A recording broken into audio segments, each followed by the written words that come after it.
Mas hoje eu gostaria de conversar com vocês. Já há alguns dias eu tenho pensado num tema para essa mensagem. E lendo a Bíblia, uma passagem me saltou aos olhos. E é um texto que está repetido em Samuel e também em Crônicas. Nós vamos ler os dois textos. Eu acredito que ainda esteja cedo e nós sairemos daqui num tempo bem tranquilo. E eu sei que Deus quer falar algo para nós, para vocês irmãos que hoje desceram as águas, para vocês irmãos que chegaram na igreja, que estão vindo fazer parte do corpo de Cristo juntamente conosco. E nós devemos aprender de alguma forma a fazer a coisa certa. Por isso o tema dessa mensagem é a coisa certa do jeito errado. E nós precisamos aprender a fazer a coisa certa, no tempo certo e do jeito certo. O texto de 2 Samuel, capítulo 6, versículo 1, se vocês puderem abrir a sua Bíblia, 2 Samuel, capítulo 6, versículo 1, e vamos ler até o versículo 11. Os irmãos podem projetar, caso alguém não tenha trazido a Bíblia. 2 Samuel 6, versículo 1, vamos ler até o 11.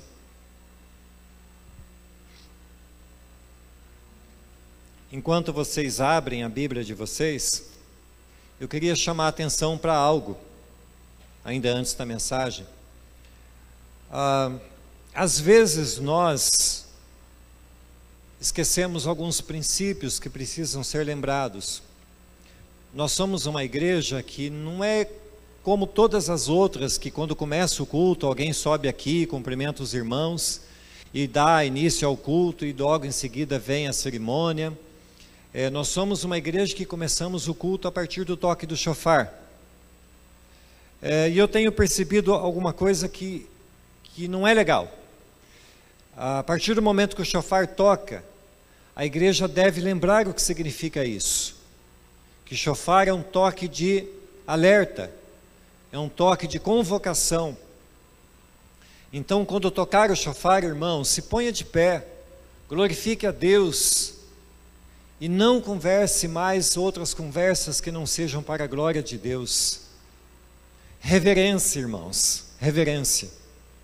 Então assim, nós percebemos que às vezes toca o shofar, mas as pessoas ainda estão lá atrás conversando, as pessoas estão lá na porta conversando, as pessoas estão nos bancos conversando, e esquecem que quando toca o shofar, é anunciado o Rei da Glória. Nós anunciamos a presença do Deus Todo-Poderoso. Então nós precisamos nisso também fazer a coisa certa, no momento certo. Amém, irmãos? Mas vamos ao texto. De novo, Davi reuniu os melhores guerreiros de Israel, 30.000 ao todo. Ele e todos os que o acompanhavam partiram para Baalim em Judá, para buscar a arca de Deus, a arca sobre a qual é invocado o nome do Senhor dos Exércitos. Entronizado entre os querubins acima dela, puseram a arca de Deus num carroção novo e a levavam da casa de Abinadab, na colina. Uzá e Aiô, filhos de Abinadab, conduziam o carroção com a arca de Deus, e Aiô andava na frente dela. Davi e todos os israelitas iam cantando e dançando perante o Senhor, ao som de todo tipo de instrumentos de pinho, harpas, liras, tamborins, chocalhos e símbolos. Quando chegaram à eira de Nacon, Uzá esticou o braço e segurou a arca de Deus, porque os bois haviam tropeçado. A ira do Senhor acendeu-se contra Uzá por seu ato de irreverência. Por isso Deus o feriu e ele morreu ali mesmo, ao lado da arca de Deus. Davi ficou contrariado porque o Senhor, em sua ira, havia fulminado Uzá. Até hoje aquele lugar é chamado Pérez Uzá. Naquele dia, Davi teve medo do Senhor e se perguntou: como vou conseguir levar a arca do Senhor? Por isso ele desistiu de levar a arca do Senhor para a cidade de Davi. Em vez disso, levou-a para a casa de Obed-Edom de Gate. A arca do Senhor ficou na casa dele por 3 meses, e o Senhor o abençoou e toda a sua família. 1 Crônicas, capítulo 13. Adianta um pouquinho, 1 Crônica, depois de Reis, 1 Crônica, capítulo 13. Versículo 1. Nós vamos ler o mesmo texto.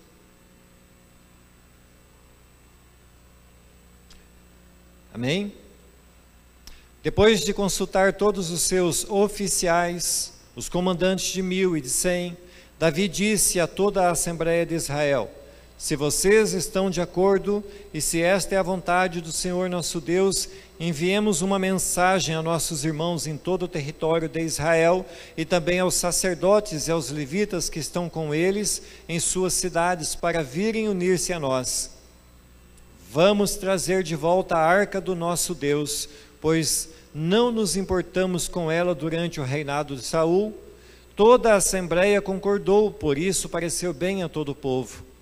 Então Davi reuniu todos os israelitas, desde o rio Sior, no Egito, até Lebo-Ramate, para trazerem de Quiriate-Jearim a arca de Deus. Davi e todos os israelitas foram a Baalá, que é Quiriate-Jearim em Judá, para buscar a arca de Deus, o Senhor entronizado entre os querubins, a arca sobre a qual o seu nome é invocado. Da casa de Abinadab levavam a arca de Deus num carroção novo, conduzido por Uzá e Aiô. Davi e todos os israelitas tinham dançado e cantado com todo vigor diante de Deus, ao som de harpas, liras, tamborins, símbolos e cornetas. Quando chegaram à eira de Quidom, Uzá esticou o braço e segurou a arca, porque os bois haviam tropeçado.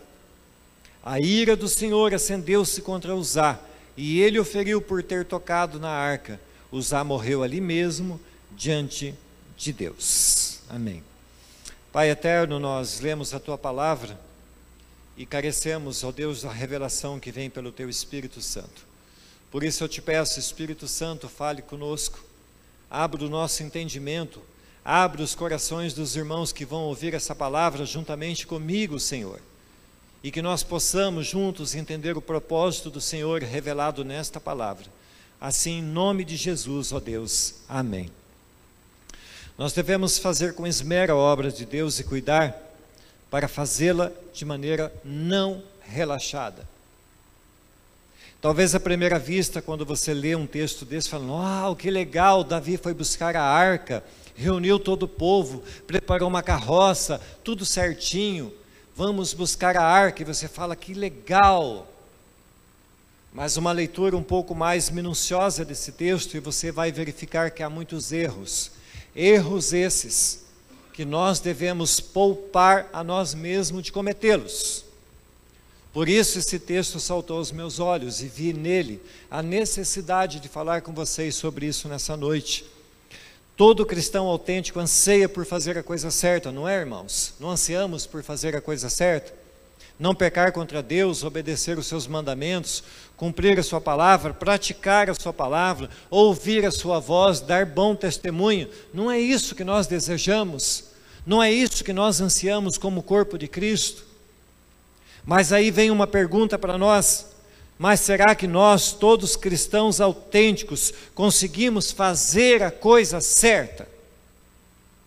Será que fazemos mesmo a coisa certa? E esta pergunta deve ter um significado em nossas vidas, deve fazer-nos pensar acerca da nossa vida, do nosso jeito de cultuar a Deus, do nosso testemunho, da nossa esperança, das nossas convicções, das nossas motivações. Estamos mesmo fazendo a coisa certa? E esses textos que lemos relatam um fato com início legítimo. É um fato legítimo que lemos aqui, bem intencionado. Não há nenhuma má intenção no ato de Davi, mas esse ato bem intencionado e legítimo termina de uma maneira trágica. Há um abalo, há uma morte causada por causa de algo mal feito. Um homem é fulminado por Deus. E nesse exato momento, aquele homem que planejou tudo isso, o rei Davi, ele para com tudo. No decorrer do texto nós vamos ler, nós vamos ver que Davi deu importância a esse fato, e ele para onde estava e repensa os seus atos. Talvez nessa noite Deus esteja falando já para mim e para você: repense seus atos, repense seus planos, repense sua vida. Afinal, Davi, sendo um homem segundo o coração de Deus, não devia ter pensado mais sobre seu projeto. Quando lemos, nós percebemos, ele convocou a assembleia, ele pediu aos maiorais. Mas será que Davi não deveria ter orado e buscado a vontade de Deus, e não a vontade dos homens?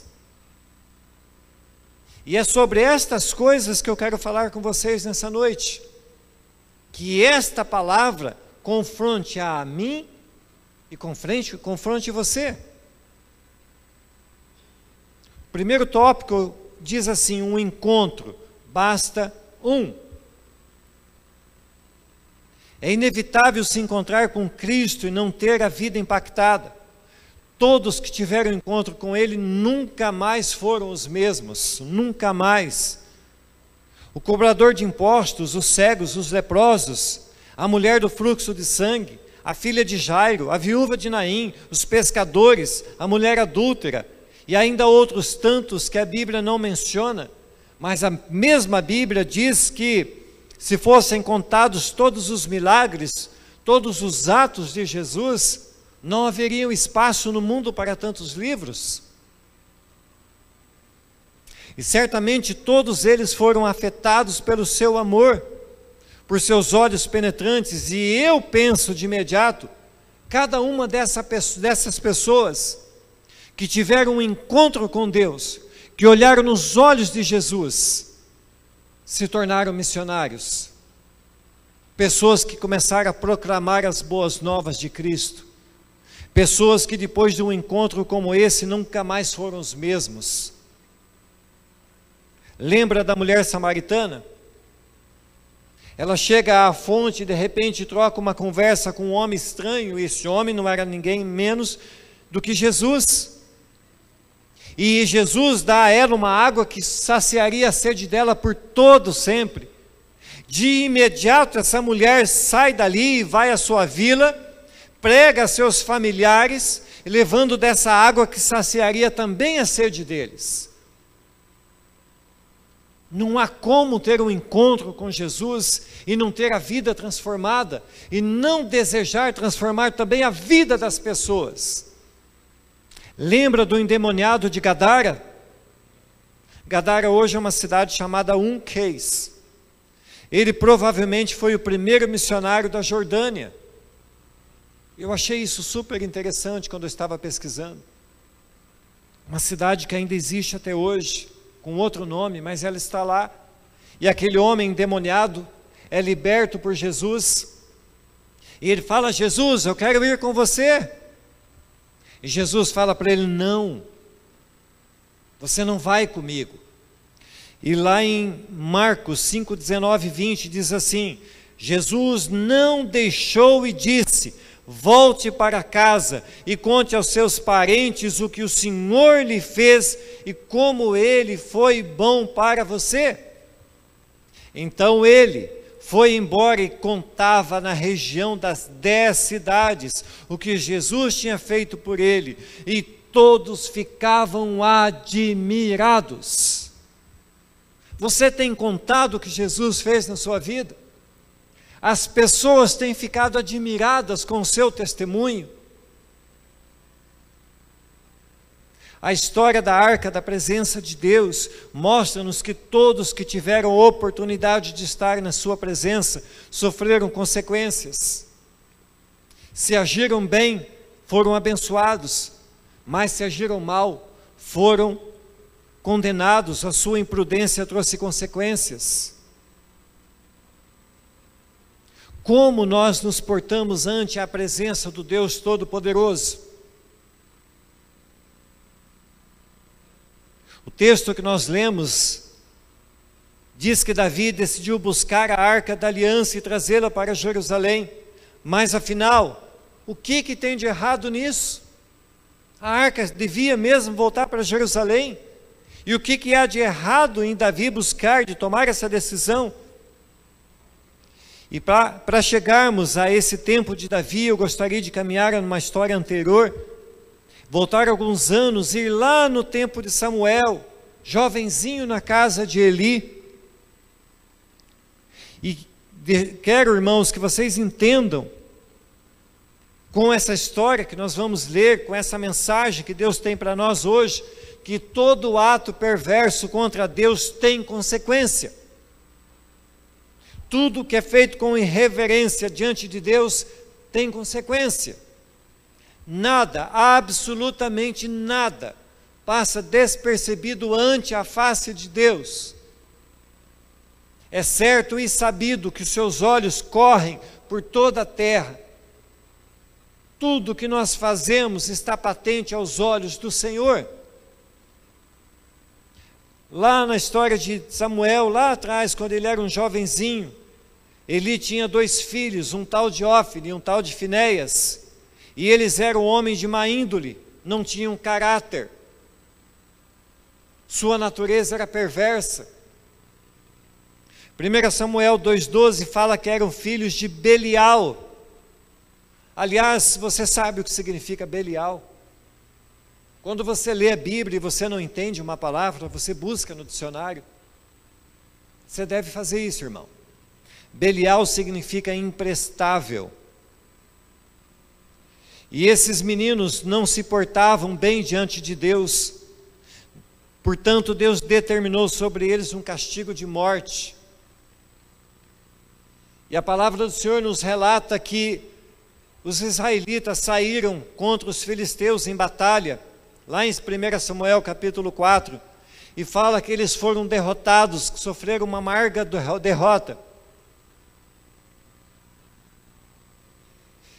E eles saíram sem consultar a Deus, sofreram, e eles voltam, tomam a Arca da Aliança, sem consultar a Deus, e levam a Arca da Aliança até o calor da batalha, pegam a arca e vão ao campo de guerra, dizendo assim: mas se nós levarmos a arca lá para o campo de batalha, a presença do Deus Todo-Poderoso, Deus de Israel, essa vai guerrear por nós, o inimigo será derrotado.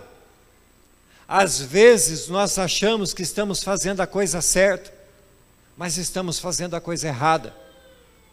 Há cultos a Deus que parecem certos, mas são errados. Há jeitos que nós achamos que estamos fazendo do jeito certo, mas está errado. 1 Samuel 4,3 diz: então mandaram trazer de Siló a Arca da Aliança do Senhor dos Exércitos, que tem o seu trono entre os querubins. E a palavra diz que os soldados cantaram, rejubilaram tão alto, que até no acampamento dos filisteus sua voz se fez ouvir. Mas Deus não era com eles. Eles haviam tomado uma decisão equivocada, sem consultar a Deus. E a palavra de Deus diz que junto da arca foi também Ófine e Finéias, e que eles saíram ao combate e que eles foram massacrados. Deus havia dito ao pequeno Samuel que ele poria um fim à vida de Ófine e Finéias e também de Eli, porque eles não se conduziam bem perante ele.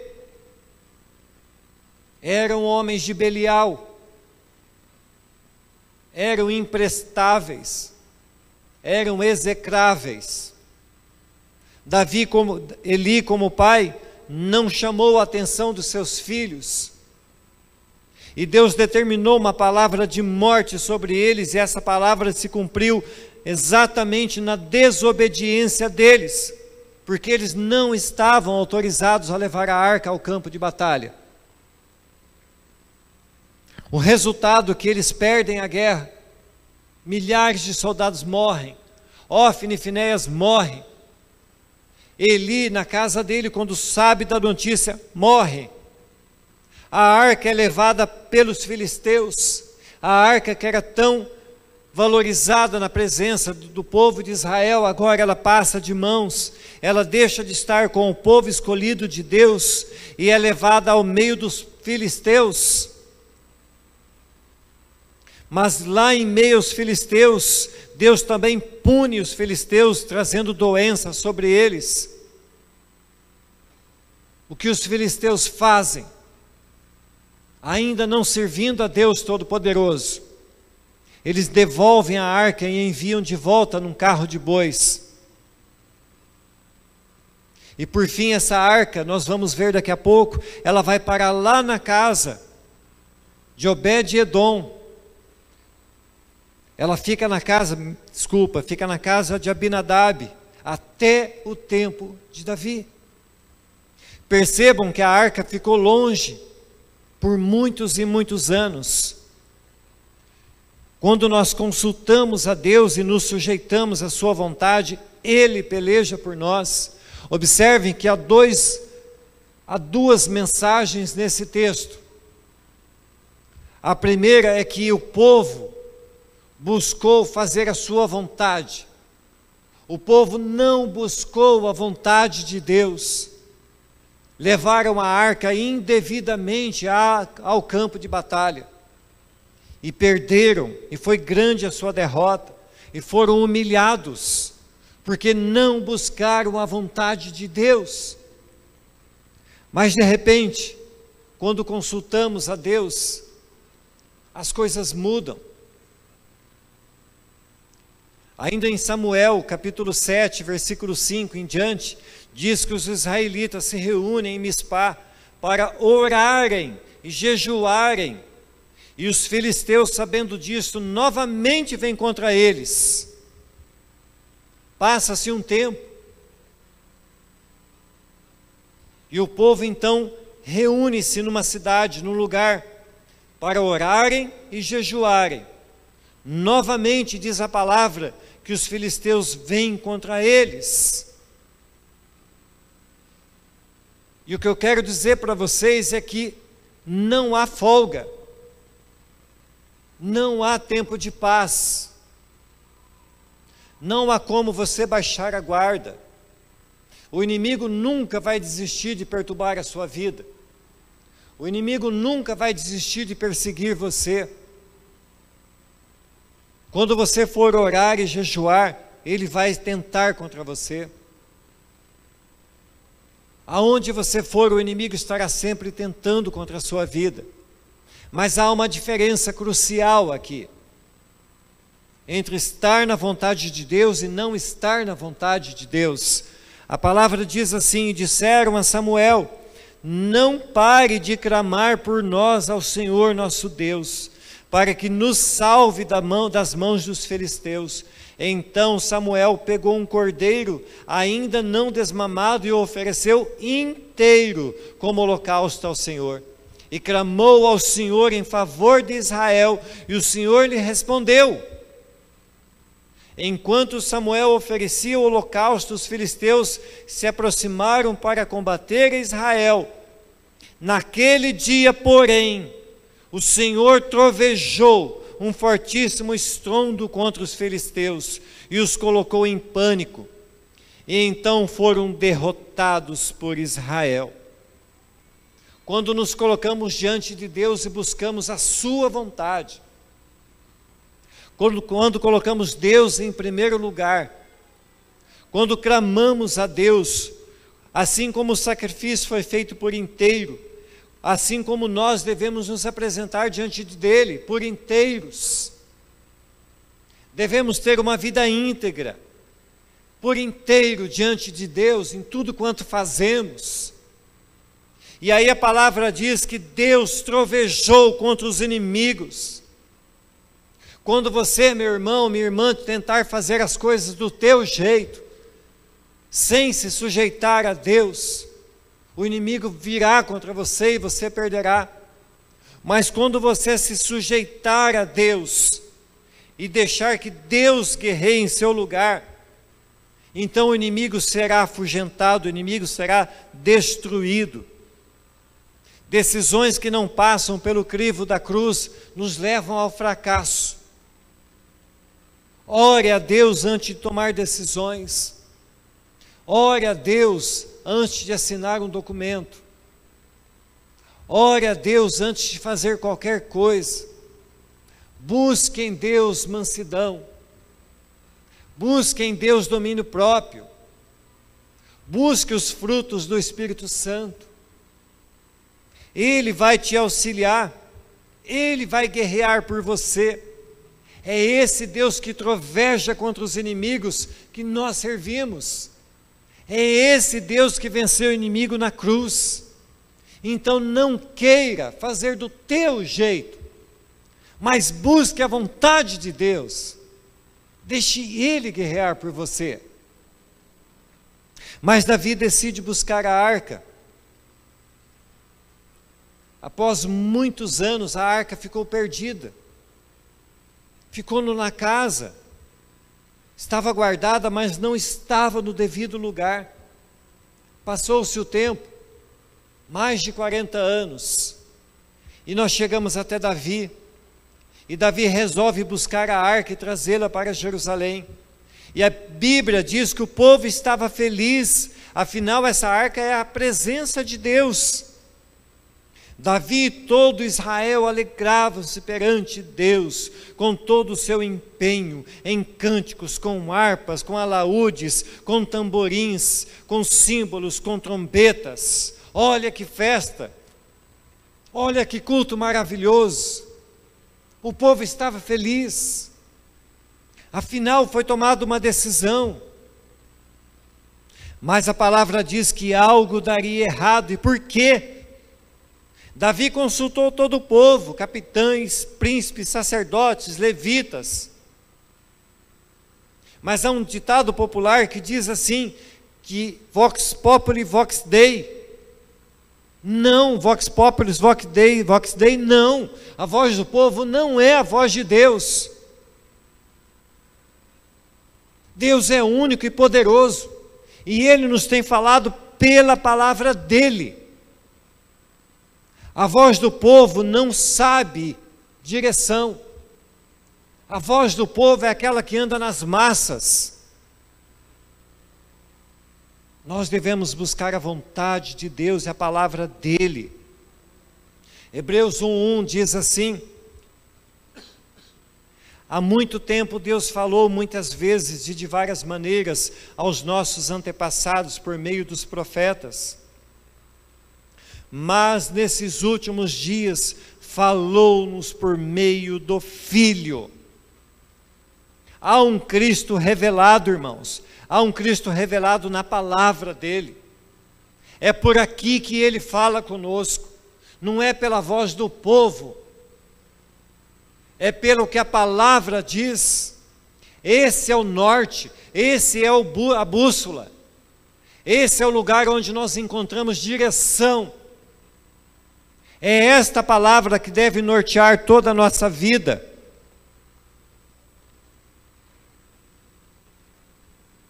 Quando damos ouvidos aos conselhos das multidões, somos levados a decisões erradas.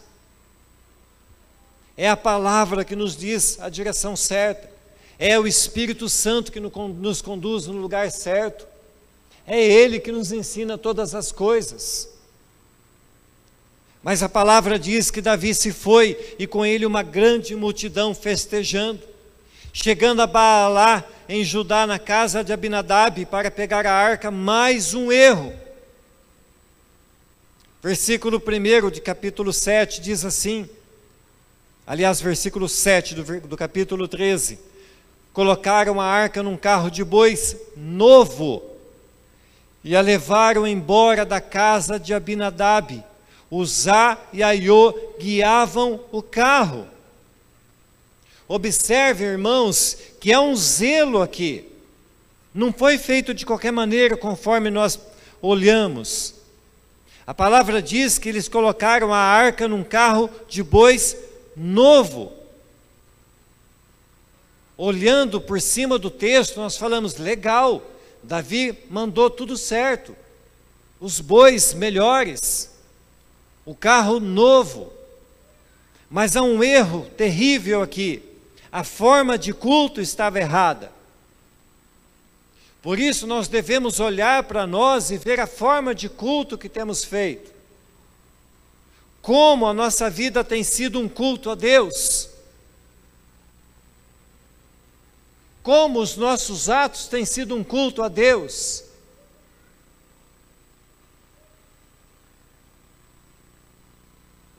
A lei dada por Deus dizia que a arca só poderia ser levada nos ombros pelos levitas. Versículo 8 diz que o povo estava feliz, cantando, pulando. Mas quando de repente, no auge da festa, os bois que puxavam a arca e seu carro novo tropeçaram. E para evitar que a arca caísse no chão, Uzá estendeu a mão e a segurou. E com isso ele morreu, ele foi castigado, ele foi fulminado pela ira do Senhor. Por isso aquele lugar até hoje é conhecido como Pérez Uzá, a brecha de Uzá. A Bíblia não fala como que ele foi fulminado, mas o nome indica que nele foi aberta uma brecha, porque ele foi irreverente perante Deus. Ele não poderia tocar na arca da presença de Deus. E ele leva a sua mão até a arca e ele é fulminado, porque o culto estava sendo prestado de maneira irreverente. O dia de alegria tornou-se em dia de grande tristeza e luto. Davi errou fazendo a coisa certa do jeito errado. E nós não podemos desprezar a lei de Deus. A Bíblia é nosso norte. A Bíblia é a nossa direção. É nela que nós aprendemos a fazer a coisa certa, do jeito certo. Então leia a Bíblia. Deixe ela conduzir a sua vida. Fazendo assim nós não erramos mais. Fazendo assim erramos menos contra Deus. Números 1:50 diz assim: mas ponha os levitas para cuidarem da tenda sagrada, de todos os seus móveis e objetos. Eles carregarão a tenda e todo o seu equipamento, farão ali o serviço religioso e acamparão ao redor dela. Quando a tenda tiver de ser transportada, os levitas a desarmarão, o quanto for preciso acampar de novo, eles armarão outra vez. Quem não for levita e chegar perto da tenda deverá ser morto. Número 7:9 diz: porém Moisés não deu aos descendentes de Coate nem carroças, nem bois, pois os objetos sagrados de que eles cuidavam tinham de ser carregados nos ombros. Coate são descendentes dos levitas. A palavra do Senhor era clara, a lei era clara. Não se devia colocar os utensílios do lugar sagrado, nem a arca em carroças.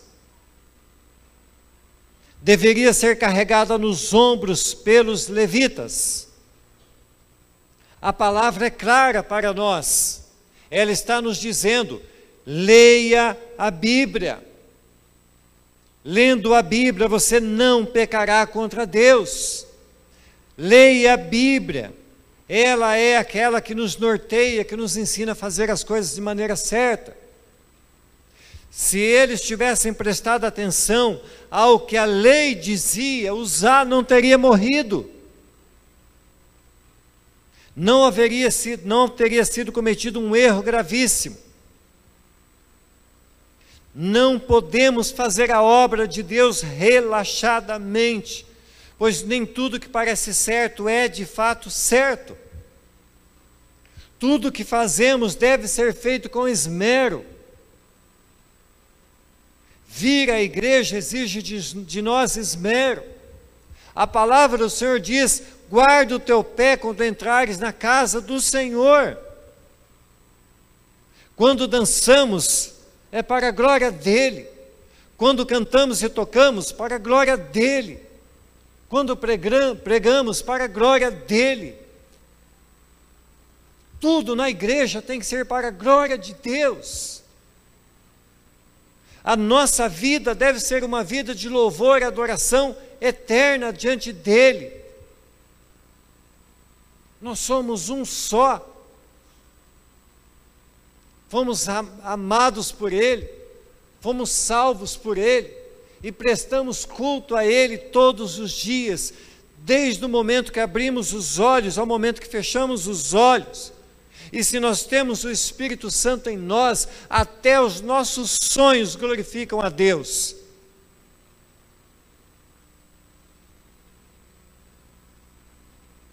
Quando lemos esse texto, nós estamos vendo a felicidade nas pessoas, mas se eles tivessem visto os preceitos de Deus, que lemos agora em Números, eles não cometeriam os erros que cometeram.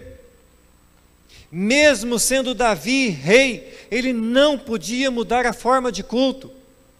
Mesmo sendo Davi, ele não poderia ter sido irreverente transportando a arca numa carroça. Mesmo sendo nós quem somos, tendo estudo ou não tendo, tendo um anel não tendo, tendo teologia ou não tendo, nós não podemos ser irreverentes e mudar a forma de culto. Deus continua sendo Deus, e nós devemos nos apresentar diante dele, entendendo que ele é Deus. Assim também na igreja de hoje, precisamos buscar a vontade de Deus, prestar-lhe culto conforme o Espírito Santo nos orienta a fazer. Os exemplos de Davi nos mostram alguns erros. Observe, Davi buscou o conselho primeiro com os mais importantes da congregação. Nós, líderes, pastores, não podemos cair no mesmo erro. Nós não podemos buscar na igreja olhar para aqueles que são mais importantes, mas olhar para Deus. Na igreja não há mais importante e menos importante, somos todos iguais. Quando buscamos em pessoas e esquecemos de Deus, cometemos erros. Davi pôs a opinião do povo acima da opinião do Senhor. Davi se agradou da resposta do povo e não se preocupou em buscar a vontade de Deus. Davi errou ao desprezar a lei de Deus sobre como carregar a arca. E partindo do princípio de que a arca representa a presença de Deus, e essa arca apontava para Jesus, precisamos entender que hoje Jesus está conosco, e tudo que fazemos, fazemos na sua presença. Por isso a importância de como nos apresentamos ante a Ele, porque estamos na sua presença. Vivemos numa época da graça, vivemos sim, irmãos, mas isso não nos isenta de sermos responsáveis pelos nossos atos. Devemos vigiar aquilo que fazemos. Capítulo 5 e 6 de Samuel, de 1 Samuel, fala que os filisteus levaram a arca embora. Mas eles também cometeram um erro, porque eles levaram a arca e se puseram na presença dela, e foram irreverentes perante o Deus Todo-Poderoso, e Deus os castigou com doenças. Deus puniu os filisteus, e a palavra do Senhor diz que Deus continua sendo Deus em qualquer lugar. Então a arca é levada pelos filisteus e é colocada lá no templo do Deus deles, no Deus Dagom. Deus pune os filisteus com doenças, e a palavra do Senhor diz que quando entraram no templo de Dagom pelo amanhecer, o Deus deles, a estátua de Dagom, estava lançada ao chão de bruços, frente à Arca da Aliança. Colocaram o Deus deles novamente no lugar. Mas no dia seguinte, novamente, o Deus deles estava prostrado frente à arca, tendo suas mãos e sua cabeça cortada. Nós servimos a um Deus vivo, Deus poderoso, que não compactua com idolatria. Nos tempos de hoje nós temos pregado pouco sobre idolatria. Nós servimos a um Deus vivo, a um Deus verdadeiro. Nós não servimos a pedaços de paus e pedras. Servimos a um Deus que fala conosco. Servimos a um Deus que tem olhos. Servimos a um Deus que tem suas mãos estendidas para cuidar de cada um de nós. Não servimos a pedaços de paus e pedras, que não falam, que não sentem, que não cheiram, que não enxergam. Nós servimos a um Deus vivo, que ressuscitou, que venceu a cruz, que venceu a morte. É a esse Deus que nós servimos. Mas a palavra continua dizendo que os filisteus, frente a tudo que estavam sofrendo por causa da presença do Senhor, o Deus de Israel, eles resolvem devolver a arca. E o que eles fazem? Consultam os seus sacerdotes. E os sacerdotes dão algumas orientações para eles. Então eles põem a arca novamente em cima de uma carroça, colocam vacas para puxar essa carroça, prendem as crias dessas vacas no curral e dizem assim: se as vacas forem caminho afora e forem direto para o arraial deles, então sabemos que o castigo que veio sobre nós é do Deus de Israel e não foi um acaso. Então, quando eles soltam as vacas e prendem as suas crias, as vacas tomam caminho, não olham para trás. As vacas vão direto ao arraial dos israelitas. Elas vão dar num lugar chamado Bet-Semes. E quando elas chegam lá em Bet-Semes, o povo vê que aquela carroça vem com uma arca sobre ela, e vê que é a arca da presença de Deus, e há um grito de júbilo, há uma festa, mais uma vez um culto a Deus, mais uma festa. E eles fazem ali novamente todo um estrondo frente à arca, mas a palavra diz que mais uma vez eles infringiram uma lei. E naquele dia, 70 homens de Bet-Semes morreram. Uzá foi o primeiro. E aqui novamente, eles abrem a arca. E quando eles olham para dentro, a palavra diz que 70 dos homens de Bet-Semes morreram. Estar frente à presença de Deus é um ato de responsabilidade.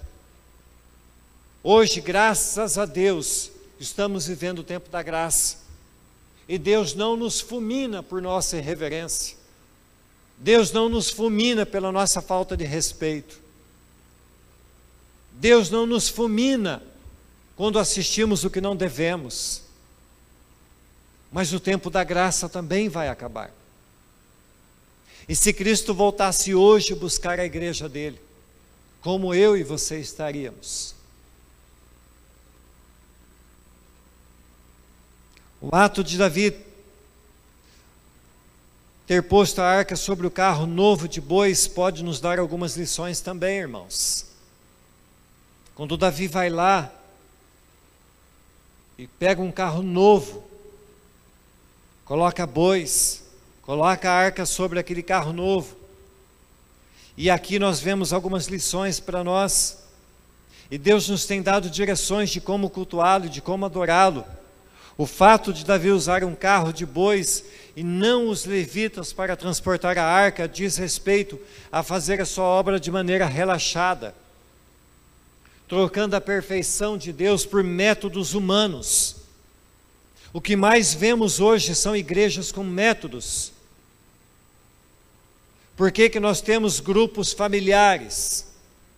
Porque o nosso anseio é que pessoas sejam apacentadas, sem cobrá-las que haja multiplicação. O nosso anseio é que pessoas amem essa igreja e queiram estar aqui porque são amadas. Não queremos métodos de multiplicação, não queremos métodos de fazer a igreja crescer.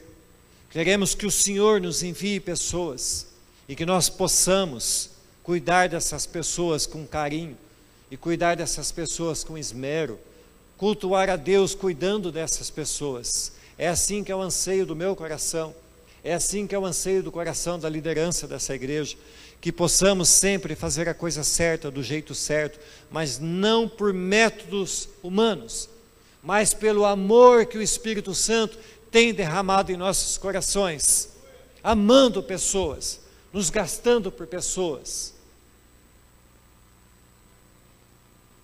1 Crônicas 13:12 diz assim, que Davi, frente ao erro que ele havia cometido, ele cai em si, e ele diz: como vou conseguir levar a arca de Deus? Como? Davi reconheceu o seu erro, Davi viu o tamanho da tragédia, e agora, como? Como nós devemos prestar culto a Deus? Como eu devo me vestir para me apresentar diante de Deus? Como eu devo me portar frente aos irmãos? Como eu devo ser na faculdade? Como eu devo ser funcionário? Como eu devo ser como patrão?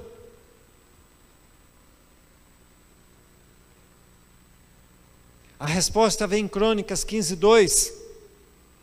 Então Davi disse: somente os levitas poderão carregar a arca de Deus, pois o Senhor os escolheu para transportarem a arca do Senhor e para ficarem sempre ao seu serviço.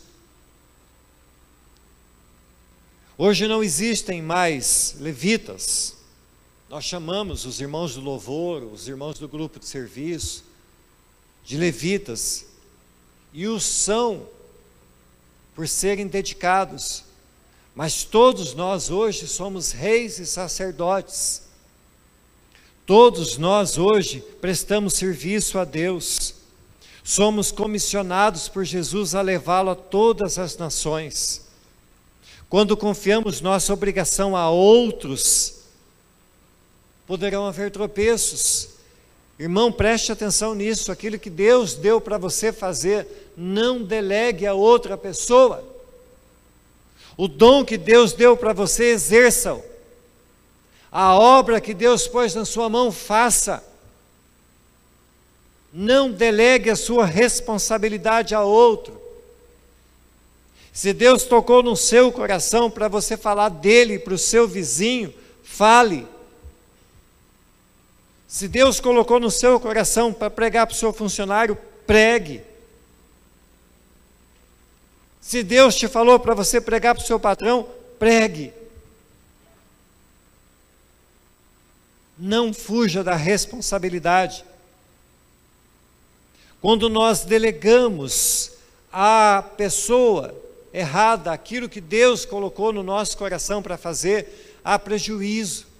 Quando Davi delegou aos bois puxarem uma carroça para levarem a arca, e não a quem de direito, que seriam os levitas, houve prejuízo de morte. Os bois tropeçaram, diz a palavra. Quando nós não fazemos a obra de maneira correta, há tropeço. E olha o interessante, que a palavra do Senhor diz que os bois tropeçaram quando chegaram à eira de Quidom. Eira é um lugar plano, eira é um lugar de chão batido, não havia motivo dos bois tropeçarem, mas quando nós descuidamos, há tropeços, ainda que aos nossos olhos pareça que o terreno está plano, mas se nós não estamos fazendo a coisa certa, do jeito certo, haverá tropeços. Por isso, quando receber uma missão, cumpra, conforme lhe for confiado para fazer. Deus vai te sustentar, Deus vai te capacitar, não se preocupe.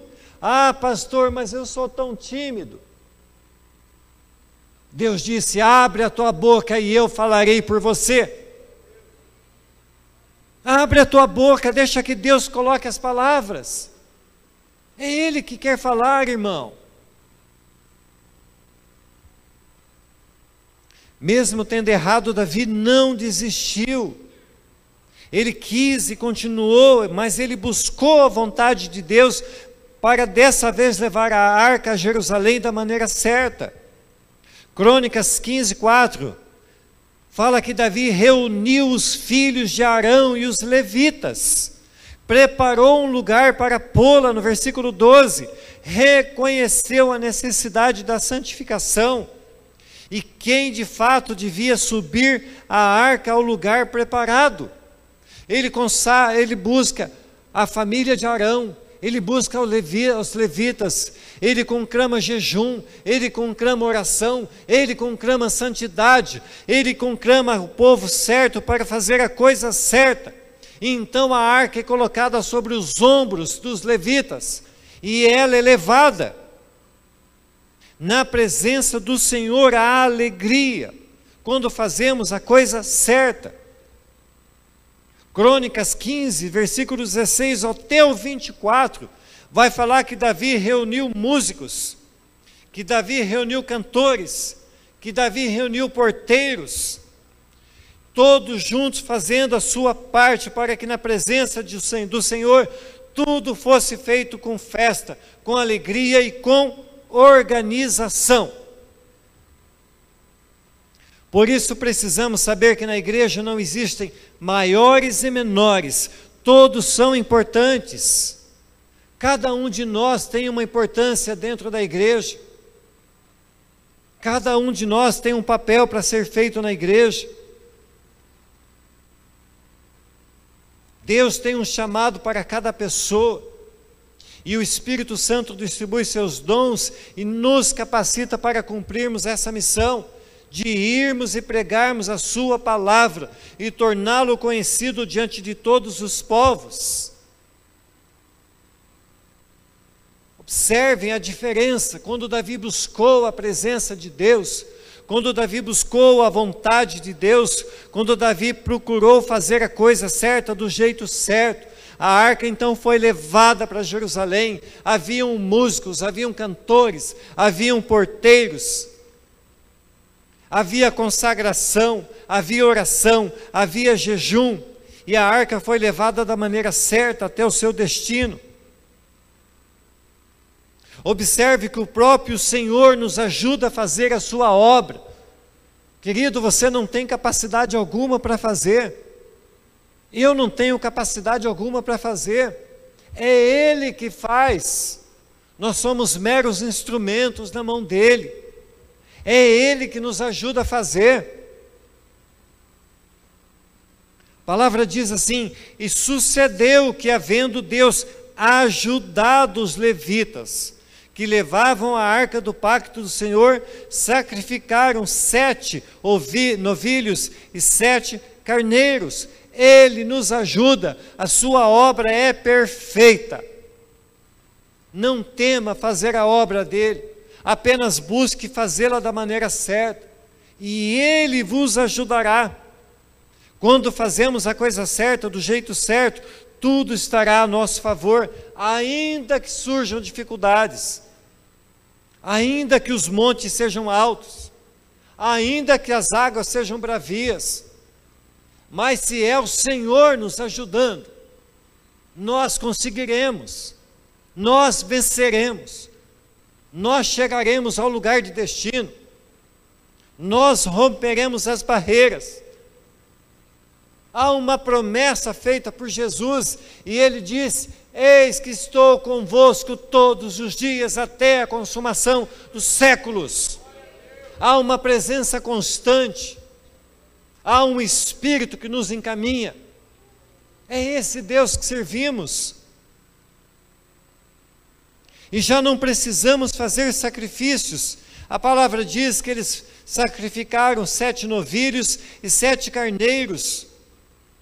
E havia um sacrifício de contínuo, Mas hoje nós não precisamos mais. Há um cordeiro que foi imolado e o sangue dele fez toda a obra ser concluída. Cristo Jesus foi o nosso sacrifício vicário, o último, definitivo. E esse sacrifício nos sustenta. E é esse sustento que nos capacita. E é essa ajuda que nos capacita. E é Jesus que nos capacita. Porque sem Jesus nós não podemos fazer coisa alguma. Jesus disse assim lá em João 15,5: Eu sou a videira, vós as varas. Quem permanece em mim e eu nele, esse dá muito fruto. Porque sem mim nada podeis fazer. Sem Jesus não podemos fazer coisa alguma. Sem Jesus não há salvação. Sem Jesus não há pregação. Ele é o nosso auxílio. Em qualquer circunstância, Ele é Deus em nossas vidas. É por isso que Ele enviou o Espírito Santo dEle para nós, para nos guiar em toda a verdade. Aquele que está em Cristo, aquele que é uma nova criatura, aquele que se rendeu a Cristo, não caminhará na mentira. Porque a palavra é clara, João 16,13, Ele nos guiará em toda a verdade. João 14,26 diz, Ele nos ensinaria todas as coisas. É esse Deus que servimos. 2 Coríntios 3, versículo 1 ao 5, tem duas perguntas. E essas duas perguntas devem ser feitas de nós para nós mesmos. E a palavra diz assim: começamos outra vez a recomendar-nos a nós mesmos? Ou porventura necessitamos, como alguns, de cartas de recomendação para vós outros? Ou de vós? Sua resposta deve significar algo para nós. Vós sois a nossa carta escrita em nossos corações, conhecida e lida por todos os homens, sendo manifestos como carta de Cristo, ministrada por nós, escrita não com tinta, mas com o Espírito do Deus vivo, não em tábuas de pedra, mas nas tábuas de carne do coração. O que Paulo estava dizendo para aquele povo e está dizendo para nós, está deixando muito claro que o resultado da nossa obra, o resultado do nosso testemunho na vida das próprias pessoas, é o que nos qualifica a nos apresentarmos ante ao povo. É o que fazemos, que faz de nós cartas escritas. Se fazemos bem, damos bom testemunho, então não precisamos de recomendação de mais ninguém, porque o próprio Senhor testificará a nossa obra, e as pessoas virão em nós que há um Espírito excelente, porque fazemos a coisa certa, do jeito certo. Tal como Paulo, devemos reconhecer que Cristo é quem capacita, e Ele nos leva a fazer a sua obra para a sua glória. E o versículo 4 diz, é por Cristo que temos tal confiança em Deus, não que sejamos capazes, por nós mesmos, de pensar coisa alguma, como de nós mesmos, mas a nossa capacidade vem de Deus. Ele nos capacita. Se queremos fazer a coisa certa, do jeito certo, devemos buscar nele. Ele é a nossa capacidade. Ele é o que nos fortalece. Diante do que podemos ver hoje, podemos concluir que sempre haverão muitas coisas para serem feitas e que precisam ser feitas. Mas há o momento e o jeito certo para fazer, podendo assim resultar em bênção ou em maldição. A história de Davi nos ensina que devemos buscar em primeiro lugar o conselho e a direção de Deus. Estar ciente que os caminhos dos homens, ainda que pareçam certos, podem ser de morte.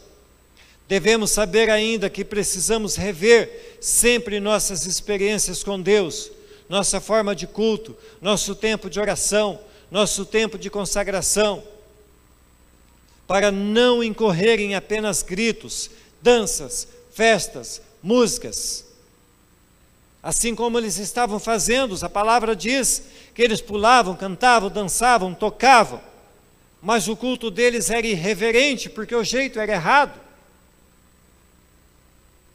Somente quando Davi se volta para a palavra e verifica a maneira correta de carregar a arca da presença de Deus, é que pôde prestar o culto de maneira correta e levar a arca até Jerusalém. Se queremos levar pessoas para o céu, também precisamos entender que é necessário fazer a coisa certa, do jeito certo. E eu concluo dizendo, a coisa certa é a palavra que salva. Fora da palavra, nada é certo. Mas pela palavra, na palavra, de acordo com a palavra, esta é a coisa certa. O jeito certo tem a ver conosco, nossa vida e nosso testemunho, nosso caráter, nossa convicção, nossa esperança, nossa busca, nossa vontade. Todos estes, ou todas estas coisas, precisam estar sujeitos à vontade de Deus. Não adianta, irmãos, nós queremos fazer muitas coisas. O que nós devemos fazer é buscar primeiro a vontade de Deus, nos sujeitarmos à vontade de Deus, e aí fazermos as coisas que Ele propõe em nosso coração. De nada adianta ser ativista religioso, se não estivermos prestando um culto adequado. Devemos sim ter o desejo, ter o esmero, fazer a obra de maneira firme, verdadeira, não relaxada, mas fazê-la conforme a vontade de Deus, para que isso não se transforme em nossas vidas um fardo. Quando aquilo que fazemos na igreja se transforma num fardo, isso passa a ser religião. Por isso nós devemos entender que graça é fazermos com amor, com desejo, com leveza, fazermos para o Senhor, prestarmos um culto verdadeiro a Deus, prestarmos um culto reverente a Deus, estarmos na igreja, falarmos glória a Deus, aleluia, não tem problema, somos uma igreja pentecostal, mas a reverência não tem a ver com o que fazemos, mas da maneira como fazemos.